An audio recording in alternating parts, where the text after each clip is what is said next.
Chapter 5, Sloka 17.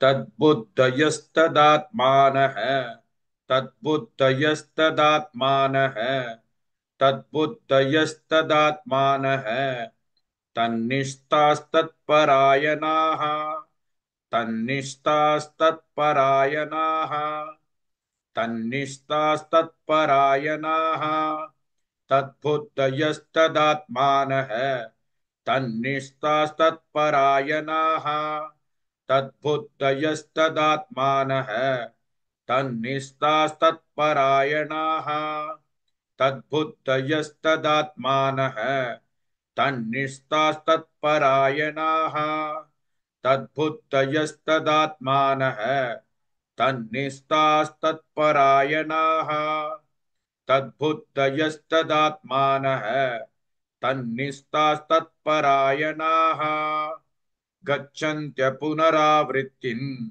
गच्छन्त्य पुनरावृत्तिं गच्छन्त्य पुनरावृत्तिं ज्ञाननिर्धूतकल्मषाः ज्ञाननिर्धूतकल्मषाः ज्ञाननिर्धूतकल्मषाः गच्छन्त्य पुनरावृत्तिं ज्ञाननिर्धूतकल्मषाः गच्छन्त्य पुनरावृत्तिं ज्ञाननिर्धूतकल्मषाः गच्छन्त्य पुनरावृत्तिं ज्ञाननिर्धूतकल्मषाः गच्छन्त्य पुनरावृत्तिं ज्ञाननिर्धूतकल्मषाः गच्छन्त्य पुनरावृत्तिं ज्ञाननिर्धूतकल्मषाः तद्बुद्धयस्तदात्मानः तन्निष्ठास्तत्परायणाः गच्छन्त्य पुनरावृत्तिं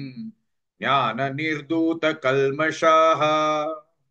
Please like and share this video because you could be instrumental in helping someone around the world recite the Srimad Bhagavad Gita, thereby helping them to have a life of unending opulence, victory and prosperity. This is mentioned in chapter 18, Sloka 78. Yes, don't forget to buy my book, Leadership Can Be Child's Play. Namaste.